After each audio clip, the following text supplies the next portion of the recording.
Oh, is that right, Steve? Were your mum so hairy when she went to the zoo all the kids started crying because they thought a gorilla had escaped from its cage?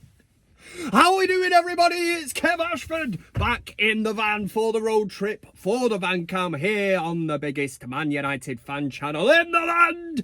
This is, don't know why I'm pointing, the United Stand. It's the big one, Arsenal against Manchester United, and I suppose in some senses you could say this is the first it is the first proper test of the Ruben Amorim era at Manchester United. It's certainly going to be a difficult task to navigate our way through, you know, a team that are potentially, well, they are challenging for the Premier League, which is something that Manchester United want to get back to. But we're going to be looking in depth. We'll look back previously what's happened at Manchester United, obviously beating Everton, look at a bit of team selection, throw out a few questions, and then it's up to you lot to get into the comments section and let Kev know exactly how you are feeling.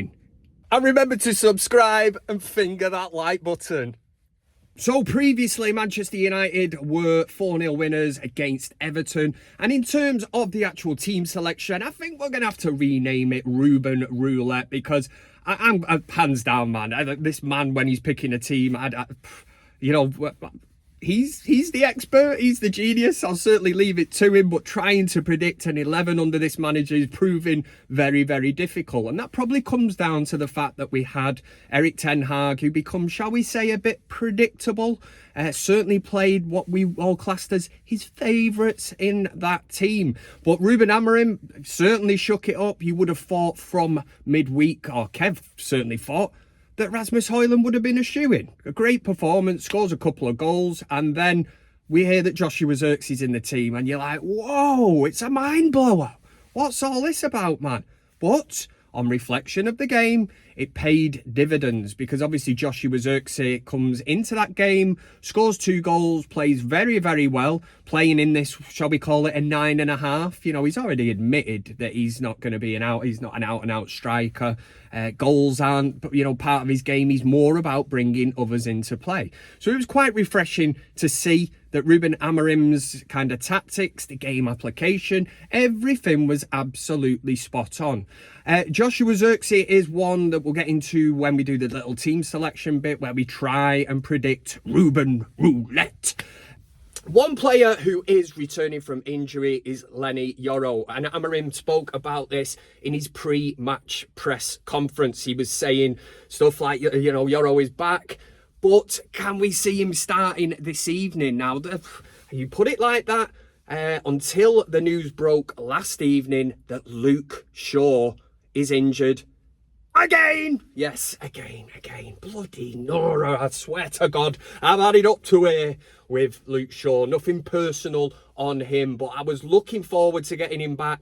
You know, the Christmas period, United have got, something like 9 games in December, and you're thinking if we can get a fully fit Luke Shaw back into this team. But that in itself is probably an argument for another day. I've seen a lot of Man United fans who are now at the end of their tether when it comes to Luke Shaw. And let's give it the same energy, or from a personal point of view, that I had for players like Phil Jones and for Anthony Martial, because this is what it comes down to. We've had players in the past, Louis Saha, Owen Hargreaves, and at this stage of Luke Shaw's career, at the age he's at, you know, you're not going to come back any stronger. You're going to find it very, very hard to rehabilitate and get back to full fitness. So this is one now that Manchester United must be looking at.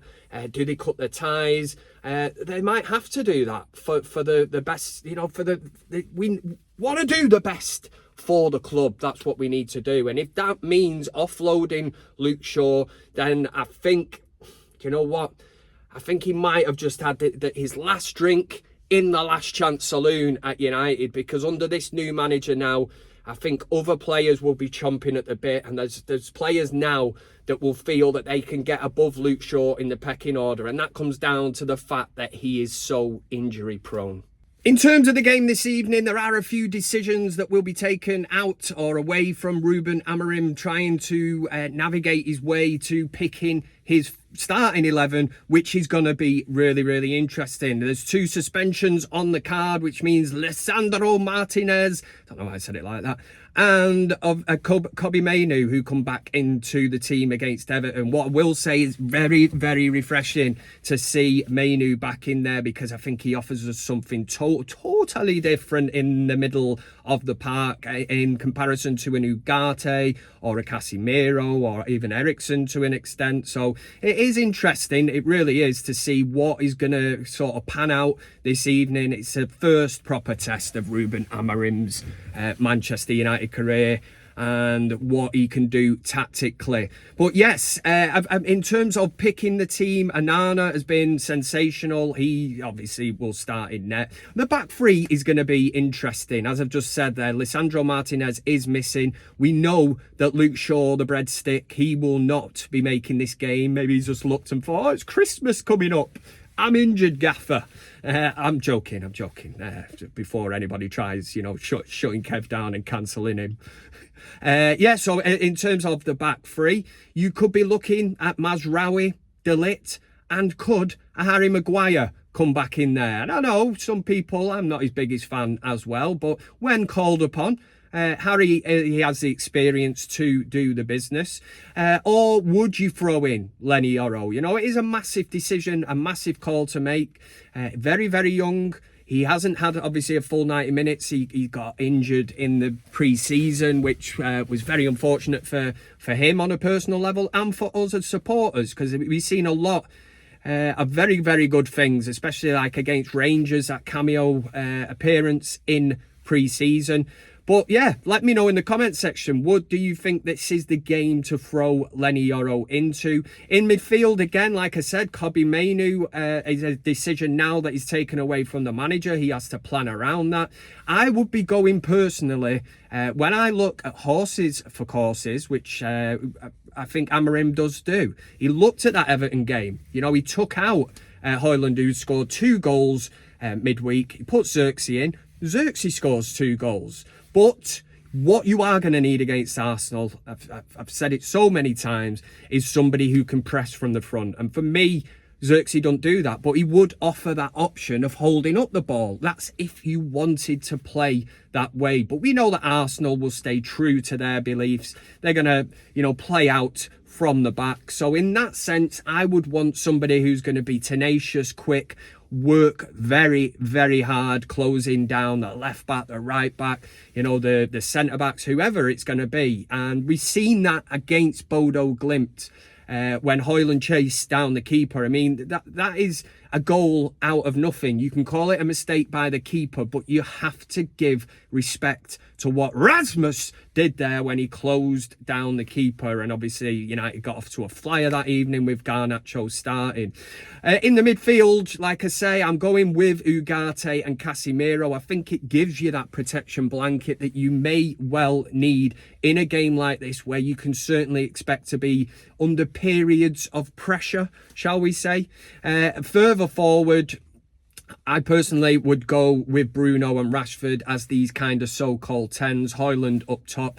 Ahmad has to be at right back, and left back, I think Dalot will be fitting in there. But let me know in terms of team selection if that is something you agree with. Maybe you disagree. I think the midfield area, that too, is one where a lot of Reds, maybe the United Stand community, will look at it and think we can mix it up a bit there, Kev. But again, it's up to you to have your say. And at the risk of repeating myself from earlier, make sure to finger that like button. Yeah. Oh, yeah. Got all Radio 1 or something here. But anyway, I need to go.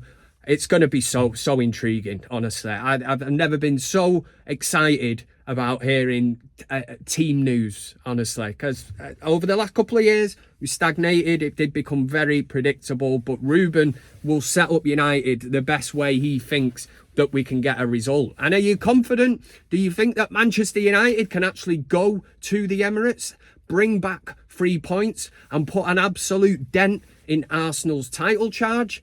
Funnier things have happened. Are we just living off a new manager bounce at this moment in time? Just playing devil's advocate here. You know, don't shoot the video messenger. Yeah, that's what I am, I suppose. Yeah, so let me know. Plenty to discuss. plenty to get through. Stick around here on the United stand. You've got countdown to kick-off coming up. Watch along and then into the fan forum. But yeah, thanks very much for persevering with Kev again.